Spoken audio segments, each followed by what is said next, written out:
Call all nines. Chief Meteorologist Tim Miller. Weather coverage you can count on.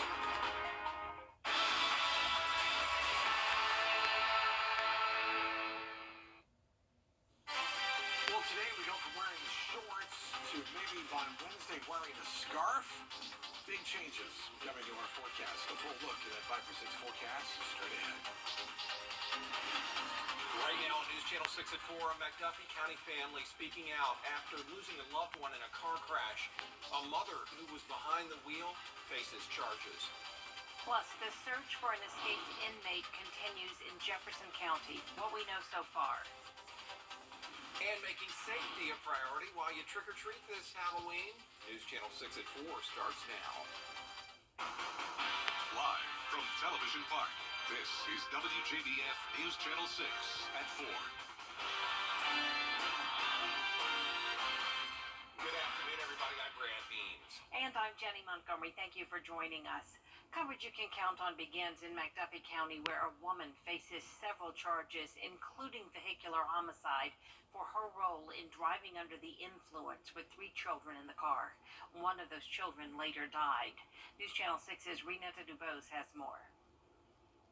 Jenny, a McDuffie County family still grieving after 3 little kids got in a car unrestrained with a relative and crashed, killing one of them. Loved ones say they thought they were going to the laundromat, the store, and back, but their driver, charged with a DUI, had other plans. 5-year-old Avery Miles and 7-year-old Breely Miles got in the car with their sister October 11th and her 3-year-old son. Just before 2 o'clock, a police report states 27-year-old Delaney Venetin was on Randall Road in Deering, going in and out of lanes and spinning until she hit a tree and the car fell on its side. Family members say Venetin was drinking and speeding with none of the kids in car seats. Avery died 9 days later at the Children's Hospital of Georgia. We are all very angry. She just neglected her. She was irresponsible. She decided to drink and have 5 empty liquor bottles in the car and not put them in a seatbelt and even ask for them to go with her. Venetin and the kids were 1 mile from their home when the crash happened. Along with felony vehicular homicide, she faces several other charges, including DUI, child endangerment for each kid and herself, open container and seatbelt violations, and failure to maintain lane. Coming up at 5, more from family. Jenny? All right, Renata, thank you so much. A deadly officer-involved shooting investigation is underway in Aiken.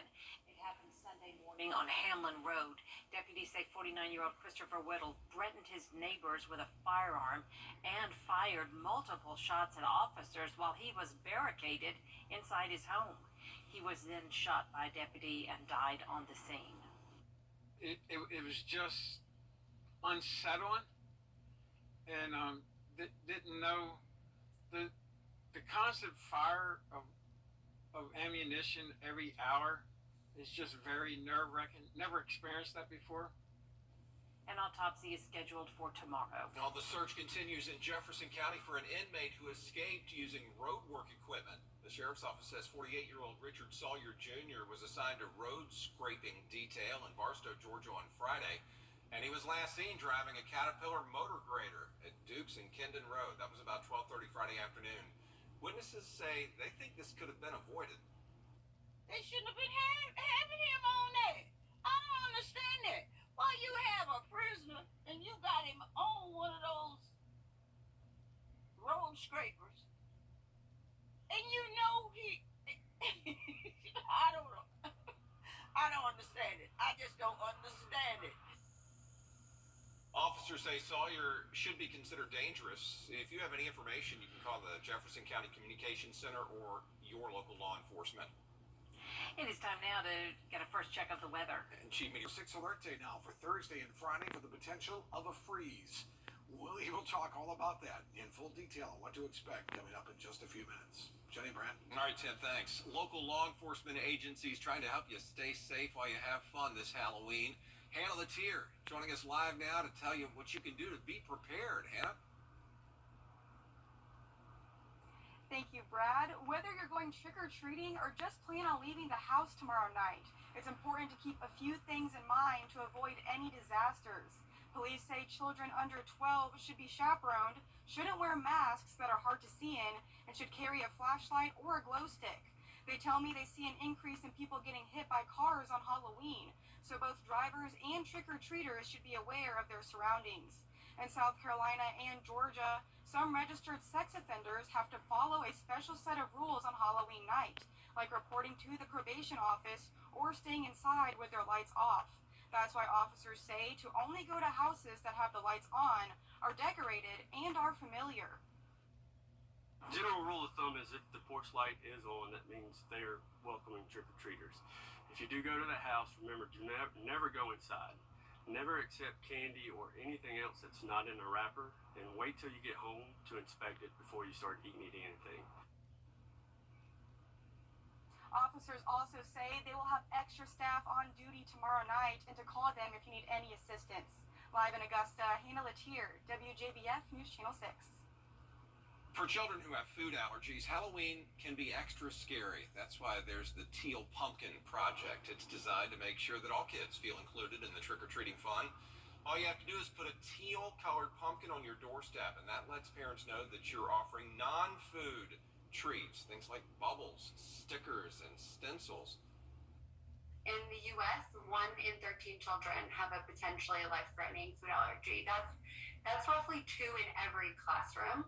And traditionally, Halloween, there is candy, there are so many different sweet treats involved, but a lot of those treats have some of the most common food allergens in the U.S. So nuts, milk, eggs, soy, wheat, and even sesame.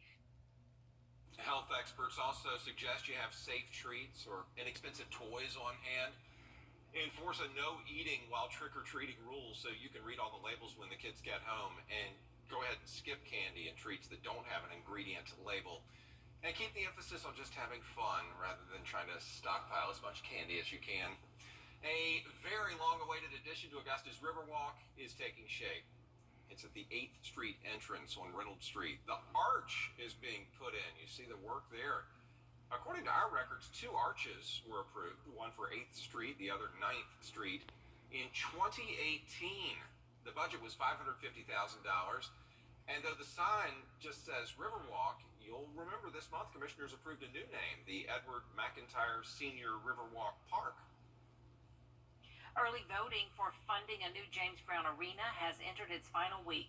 Along with voting at the municipal building, 3 additional satellite polling places are now open. And for the first time, this does not include the Brigham Center, which is closed because a first-of-its-kind meeting focused on mental health and the justice system. Jason Raven was there. He has more. Chief Justice Donald Beatty says the goal of this summit was to bring together as many people as possible from across South Carolina who deal with this issue on a daily basis and to work to find solutions. Well, judges, law enforcement advocates, and state and local leaders all attended Monday's summit in downtown Columbia. They discussed best practices, policies, and possible legislative fixes. Chief Justice Beatty says their goal is to improve the administration of justice for these individuals with serious mental illnesses across South Carolina who are involved in the criminal justice system. To hold this summit today is a step by the judicial branch to do something, to take some action, and hopefully to come up with a plan to address the serious mental health issues that we have and we encounter in the judicial system. The Monday's summit was supported by the National Center for State Courts and State Justice Institute. In Columbia, I'm Jason Raven. If you or someone you know is in crisis, please call or text the National Suicide Hotline at 988 or the State Department of Mental Health's mobile crisis line at 1-833-364-2274.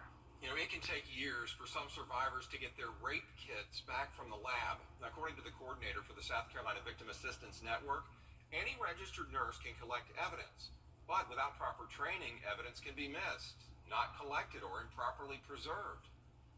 We would love to make sure that, moving forward and figuring things out logistically, how we can make that happen. I kind of try to use like an analogy of, and this sounds horrible, but you wouldn't want a labor and delivery nurse coming to do your open heart surgery.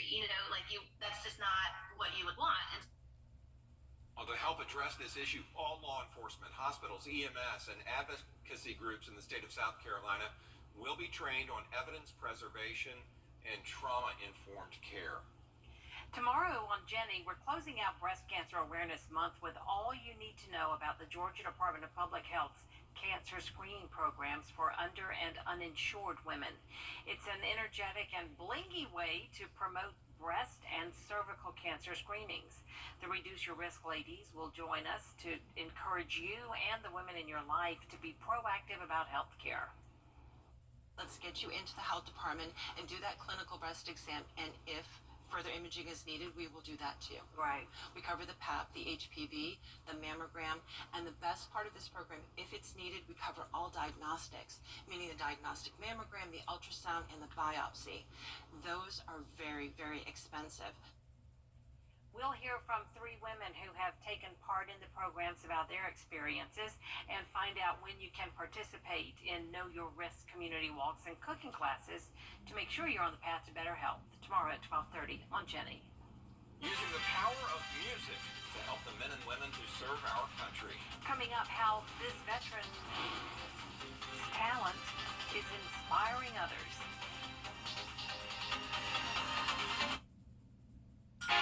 Arriving weekly. Stop by your GMC dealer to make your selection. See your local GMC dealer. Congratulations, News Channel 6. On 70 wonderful years. They say break bread with your enemies. I say go further. Pick their favorite sandwich, break it, fill it up with delicious fried chicken. Fried chicken? Mama, really? That's how they show love in Philly. Finally, the Philly done right. B. Taylor has made connections with people and organizations in the music and sports industry. He has done a great job, and he uses those connections to help veterans through his nonprofit One Life organization. Basil John has more. B. Taylor is a hip-hop artist, producer, and songwriter with 2 Grammy nominations for his music. You have to have the correct vocals, you have to write the right message, you have to have the right instrumentation. He's also a veteran who joined the Navy in 2001. They attached me to, be with the Special Ops, which was Navy SEALs at the time, Recon. He served until 2006, when he received a temporary assignment duty in San Diego to pursue a professional football career. But little did he know, his life would change after a trip to Los Angeles. I was playing the piano. I was approached by a guy who had a huge afro. He was like, hey, man, my brother's famous. That's my mom's favorite song, Ribbon in the Sky, Stevie Wonder. Can you come meet him? It's Snoop Dogg. His transition into the music industry gave him insight into the challenges many military members worry about when considering life after their service. Please don't let the American people forget who we are. I might not come back, and if I do, I might be messed up, but you have a platform. Please don't let them forget who I am. Taylor used his connections in the industry and started the One Life organization, a nonprofit that helps active duty military, veterans, first responders, and their families treat things like PTSD and depression through activities like sports and music. I wanted them to get the same treatment that I was getting, no different. Taylor's organization helps veterans and active military personnel all across the country, including here in Virginia, where one athlete is in pursuit of her Olympic dream.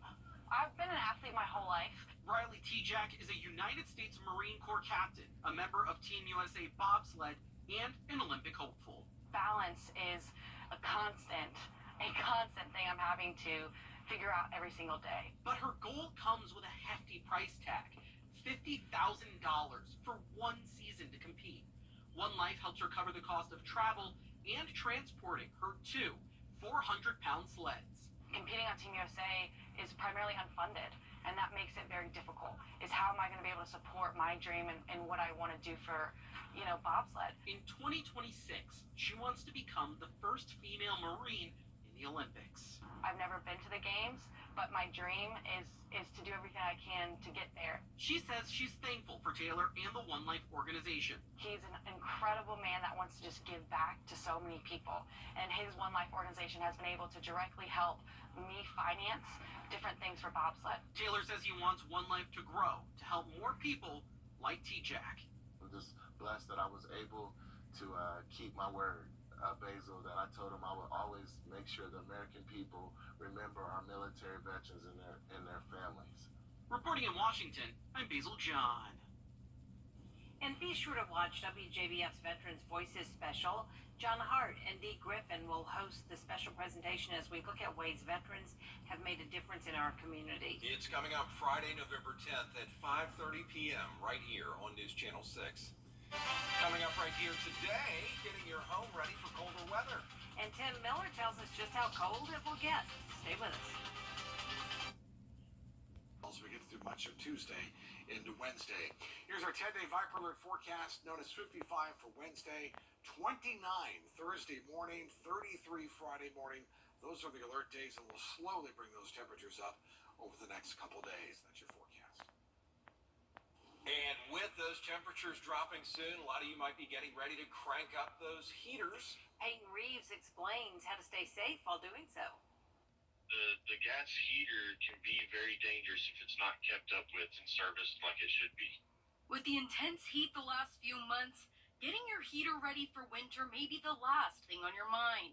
But since it's cooling down... Anytime winter comes up, we ask everyone, or we just kind of recommend to everyone, check everything. And it's not bad at all when you get that licensed professional to come in to look at your heating unit. Maybe ask someone to come and also look at your appliances. Make sure those are working properly as well. HVAC expert Jim Hamlin says one of the easiest things to help get your heater fired up is something most people miss. The number one thing we see in the industry is not changing your filter. That is absolutely the number one, and dirt is the number one killer of heating and air conditioning systems. So change that filter. It's very, very cheap insurance. And other HVAC professionals say changing out your filters not only keeps you safe, That's a big deal with the energy costs because when that filter gets dirty, the fan motor will actually pull a higher amperage and it will actually cause your electric bill to start going up. but the most important reason to check your heater, Carbon monoxide is an odorless, and so you won't smell it. It's going to be any gas-fired appliance. So it's either going to be your stove, your water heater, your gas heater, something like that causing it. It's a health hazard and it could kill you. The bottom line is we want you and your families to be safe and warm, and that is our biggest priority. Experts also say if your carbon monoxide alarms start to go off or there's an emergency with your heater, call 911. But if you just want to make sure everything is running as it should on a normal basis, you can call a trusted HVAC professional to get everything checked out. Can watching scary movies actually be good for you? Coming up, what health experts say, and we'll tell you what the scariest movies of all time are. Even better, download it today. Well, today we can wear shorts because it's in the 80s, but by the time we get to Wednesday, bring out a scarf. That's how much the temperatures are going to start falling, which now includes the Viper 6 alert days for Thursday and Friday for the possibility of a freeze. Your forecast is coming up. Right now on News Channel 6 at 6, early voting begins at satellite locations across Augusta, Richmond County. What's new this time around and what it means for voters and taxpayers coming up. Also ahead, as kids across the area get set to head out trick-or-treating tomorrow, we have some safety advice for those trick-or-treaters and their parents. And a family reeling from the death of a young child in a crash. Her older sister now facing vehicular homicide charges. They're speaking out about the dangers of drinking and driving as your news starts right now. Live from Television Park, this is WJBF News Channel 6 at 6. Good evening, everyone, and thank you for joining us. I'm Jenny Montgomery. I'm Brad Means. Coverage you can count on begins with the push for a new James Brown Arena downtown. Supporters working to get people to vote yes for a special half-cent sales tax that would pay for it. Plans call for the facility to have 10,500 seats and the ability possibly to bring hockey back to the area. Early voting for that funding is in its final week, and that means more places to cast ballots. 3 additional sites opening this week with one surprise, as George Escala tells us. Former Augusta Commissioner Ben Hassan was waving a vote yes sign at Diamond Lakes, one of 3 satellite locations now open for early voting. He's happy the decision was to add the sites for the arena vote. Absolutely. Anytime you have a citywide election, historically, whether it's the law or not, Augusta County has participated in that, and this is a citywide election, and so I think it absolutely should be available. State law says Augusta only has to offer early voting at the municipal building, but even with an expected turnout of 8 to 12%, the decision was made to open the 3 satellite locations for the final week of early voting.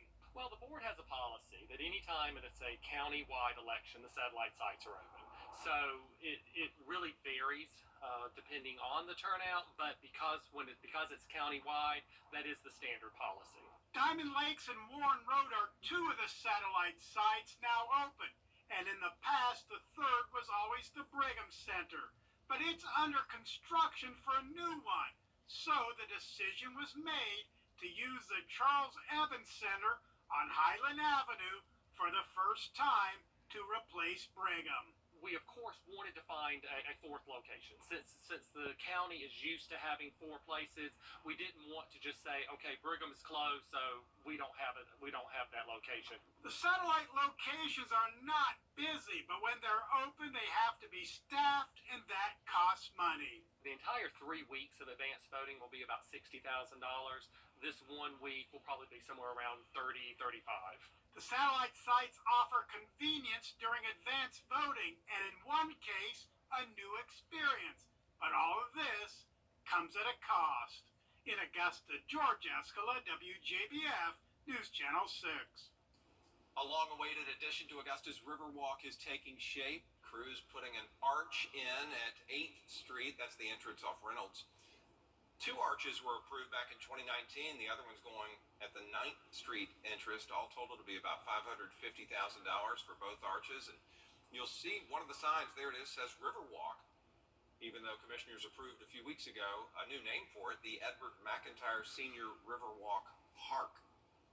Chief Meteorologist Tim Miller joining us now. Talk more about that in detail, all coming up in just a few minutes. Jenny, Brad.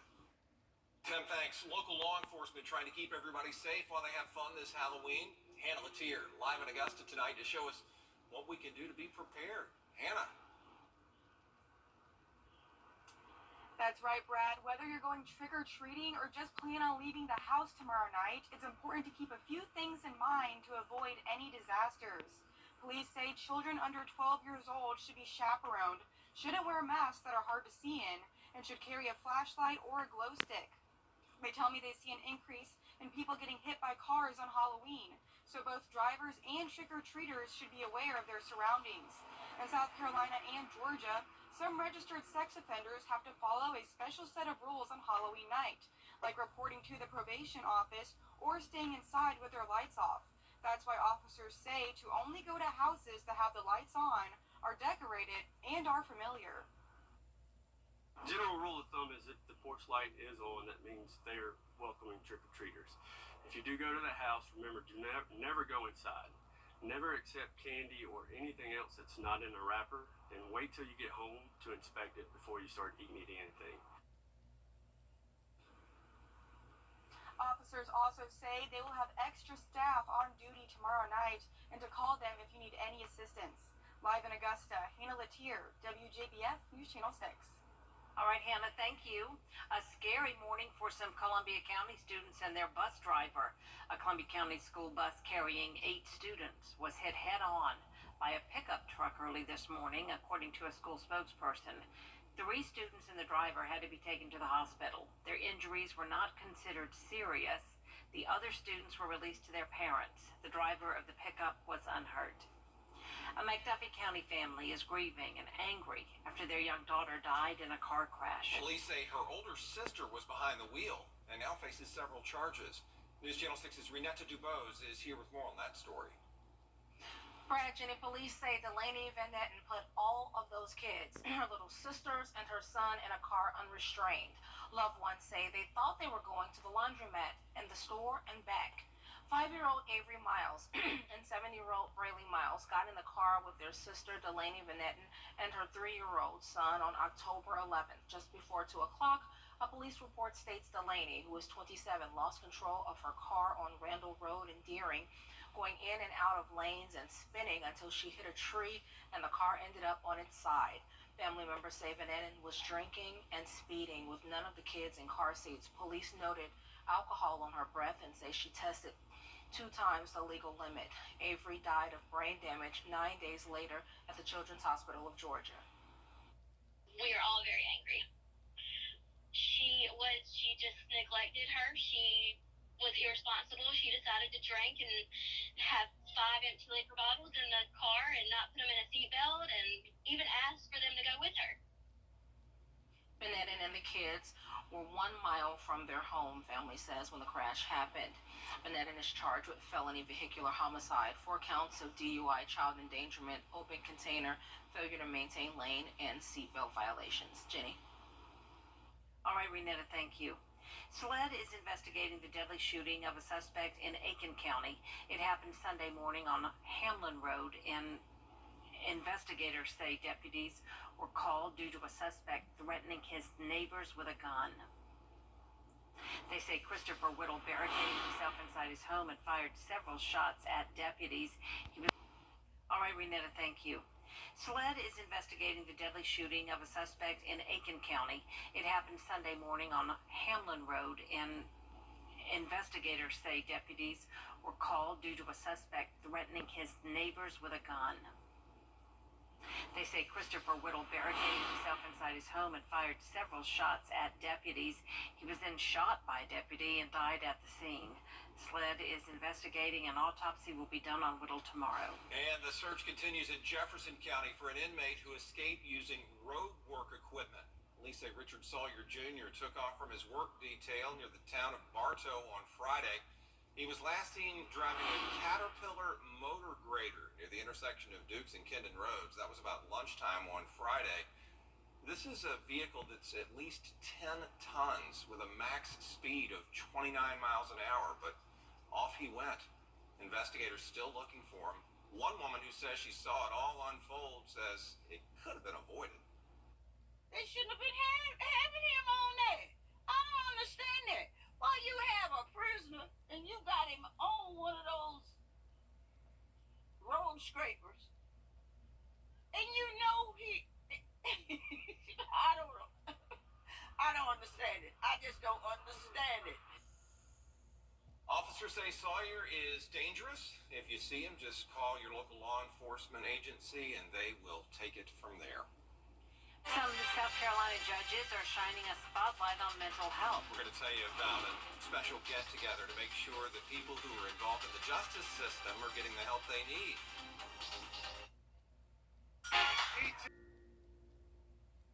News Channel 6, 70 years. Congratulations. In South Carolina, a first-of-its-kind meeting focused on mental health and the justice system. The state's judicial department hosted the South Carolina Courts Mental Health Summit. The goal was to bring together as many people as possible from across the state who deal with mental health issues on a daily basis. Judges, law enforcement advocates, as well as state and local leaders were there.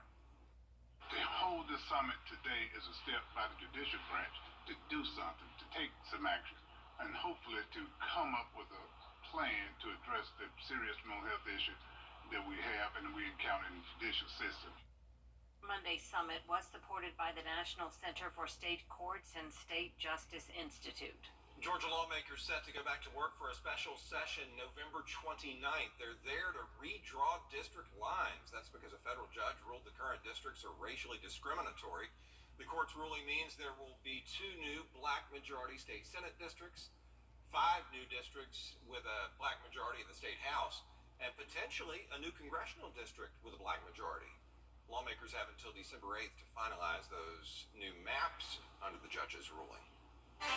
Chief Meteorologist Tim Miller's back with us now. We're getting ready for the temps to drop. Yeah, I want to show you a picture. This is a picture of me on Thursday. Yes, that is. You're only going to see my eyes. Upper 20s, y'all. I kid you not. This is some major cold air headed our way. We're going to talk about that and a freeze possibility, too, all coming up. Win yours for free at WJBF.com. All right, we appreciate it.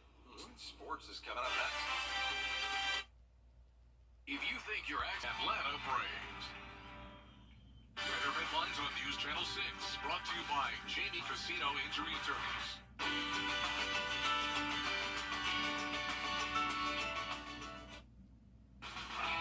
Now, WJBF sports coverage you can count on. Over the last 2 seasons, the Georgia Bulldogs have won 25 straight games and 2 national titles, and they are looking to add to both of those stats. The Bulldogs take on the Mizzou Tigers at Sanford Stadium on Saturday as they look to make it 26 straight wins. The Tigers are coming off a big win over South Carolina and enter the weekend 7-1 on the season. Georgia Bulldogs head coach Kirby Smart talked to the media on Monday about the strength of Mizzou's offense and what Georgia is going to have to do to limit big plays and ultimately get the win on Saturday. You know, you do the best you can to stop the things they do well. I mean, they are very explosive offensively. They have more than 3 weapons. People talk about 3 weapons. They got the quarterback's a weapon, and you throw the 3 receivers in there, and then they've got a big physical tight end. They use the run game, and their backs are really good receiving the ball out of the backfield, and a very unique run game that's kind of unmatched in the SEC.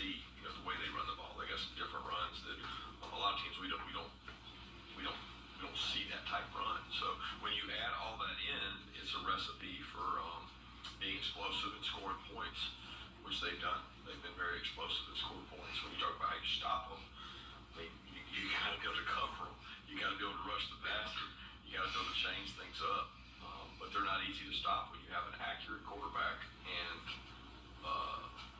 explosive, athletic wideouts.